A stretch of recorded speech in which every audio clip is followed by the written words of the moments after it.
मित्रों, 5 मई 2024 को नीट का एग्ज़ाम हुआ। हमारे बच्चे का भी नीट का एग्ज़ाम था, उसका 6ठा अटेम्प्ट था। मैं भी गया और जाना भी चाहिए। गार्जियंस, सारे बच्चों के गार्जियंस आते हैं। वो ऐसी घड़ी होती है जिसमें गार्जियंस अपने बच्चे का साथ देना चाहते हैं और उनके उस मेहनत का फल मिले, इसकी वो आकांक्षा करते हैं जो उन्होंने सालों साल मेहनत की है। मैंने 5 मई को देखा कितने गार्जियंस जो एग्ज़ाम सेंटर के दरवाजे पर कड़ी धूप में अपने खपा रहे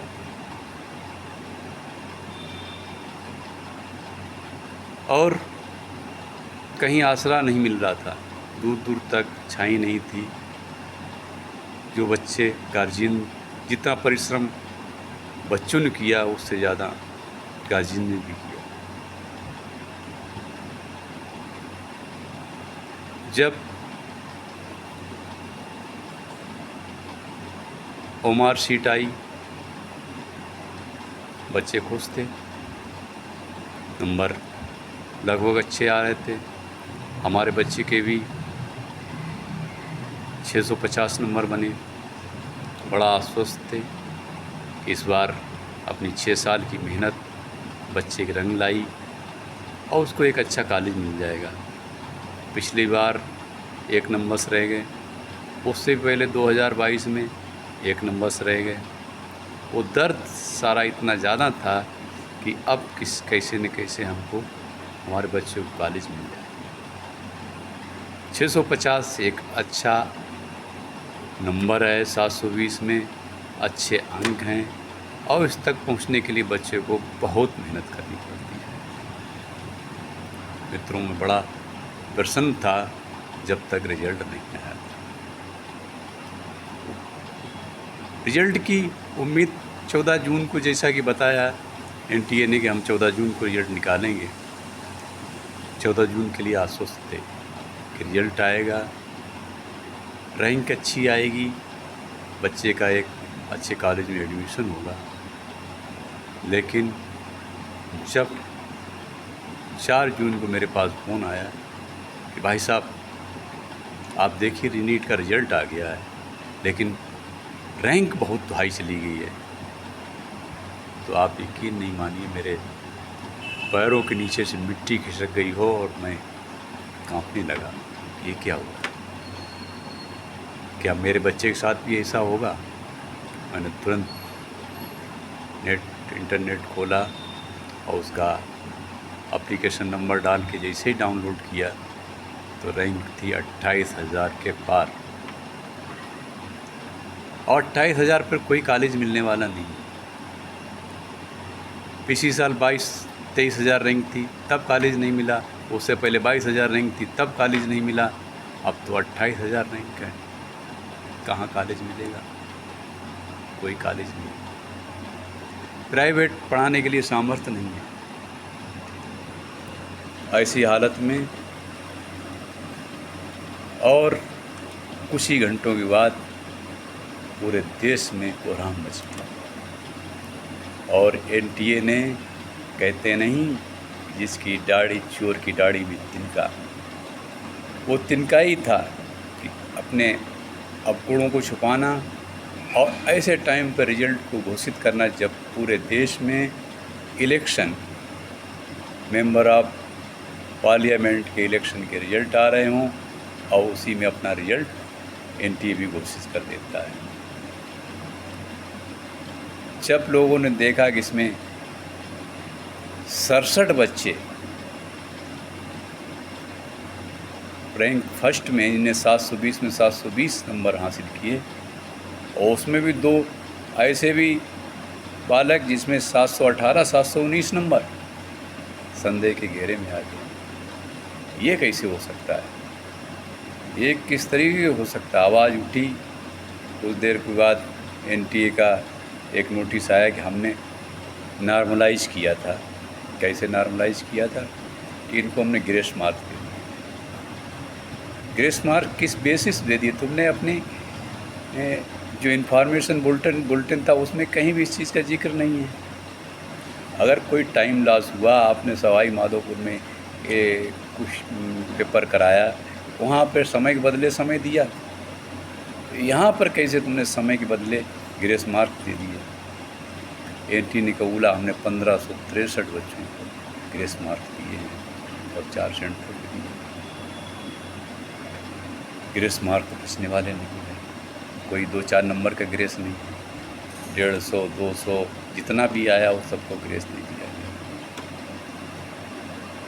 और 4-5 तारीख को ये बात खबर आ गई शाम को कि पटना में पेपर लीक हुआ, बहुत बड़ी तादाद इसमें बच्चे पकड़े गए और उन्होंने ये कबूला कि ये खूब वही पेपर था जो हमें 5 तारीख को मिला था। रातों रात वहाँ तैयारी की गई, रातों रात बच्चों को क्वेश्चन आंसर रटाए गए, और इतना होने के बाद भी एनटीए इस चीज़ को मानने को तैयार नहीं कि पेपर लीक हुआ। और कोई मानने को तैयार नहीं कि हमने जो दिया वो जस्टिस था। सारे लोग, पूरे देश में इसमें आग मची हुई, आग लगी हुई। आज 14 तारीख है, आज एक दिन रिजल्ट आना था, और 10 दिनों में जो हालत हो गया पूरे देश का वो देखे नहीं जा सकता है। बच्चे के साथ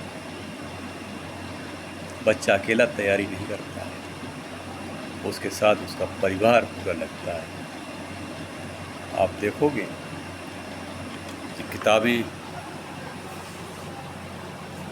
रखी हुई हैं, ये किताबों के साथ मैं भी पढ़ता हूँ, फिजिक्स पढ़ता हूँ, केमिस्ट्री पढ़ता हूँ, और इसलिए पढ़ता हूँ ताकि अपने बच्चों को कोई सवाल उसे नहीं आता है उसे बता सकूँ, ताकि वो भी कहीं से भी हम अपने बच्चे की 1% भी मदद, पैसे से तो माँ बाप मदद करते ही हैं, लेकिन अपने ज्ञान से भी मदद करने की कोशिश करते हैं कि हम अपने जो ज्ञान है वो भी बच्चे को दे दूँ, उससे बच्चे का भला होता है। तो आज बच्चे जो 640, 650 नंबर, यानी कि 655 तक के नंबर के बच्चे भी दुख में डूबे हुए हैं, कोई जगह नहीं उनके लिए। इतना बड़ा अन्याय इस देश में पहली बार हुआ है। इसे समय की सीमाएं कभी माफ़ नहीं करने वाली कि इतना बड़ा अन्याय हुआ। कहाँ से 20,000, 25,000 बच्चे झोंक दिए गए, और जिन्होंने इतनी बड़ी हाई रैंकिंग हो गई वो समझ में नहीं आ रहा। सारे गार्जियंस परेशान हैं, बच्चे अपने माँ बाप से आंख नहीं मिला रहे हैं, अपने माँ बाप से बात करना नहीं चाहते हैं।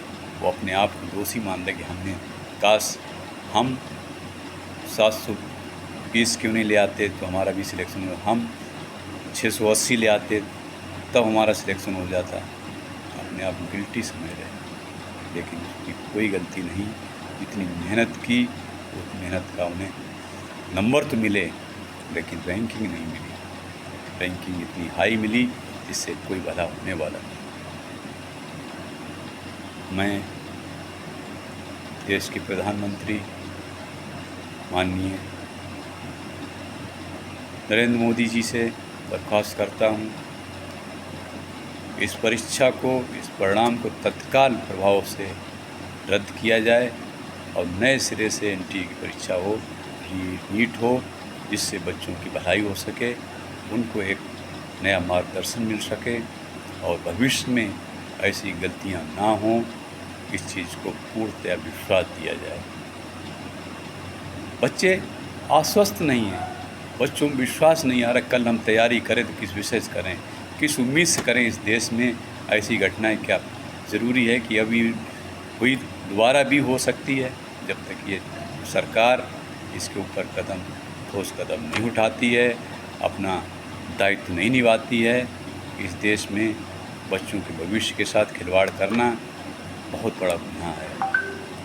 हम निरंतर आपने जो नौकरी परीक्षाएं उनमें घोटाले हुए, उनके पेपर लीक हुए, वो आप एंट्रेंस जैसी परीक्षा में इतना बड़ा घोटाला करने लगे, कहाँ रह जाएंगे बच्चे? क्या करेंगे पढ़ाई के लिए हैं, एक शिक्षा के लिए? उसमें इतना बड़ा घोटाला हो रहा है। क्या शिक्षा प्रणाली है हमारे देश की? क्या परीक्षा प्रणाली है? इसके ऊपर एक सवालिया निशान हमेशा के लिए लग जाएंगे। मैं देशवासियों से, बच्चों से धैर्य रखने की प्रार्थना करते हैं। आप धैर्य रखिए, समय परिवर्तनशील है, सब कुछ बदलता है और बदलेगा, ऐसा मेरा विश्वास है। इन्हीं शब्दों के साथ मैं अपनी वाणी को विराम देता हूँ।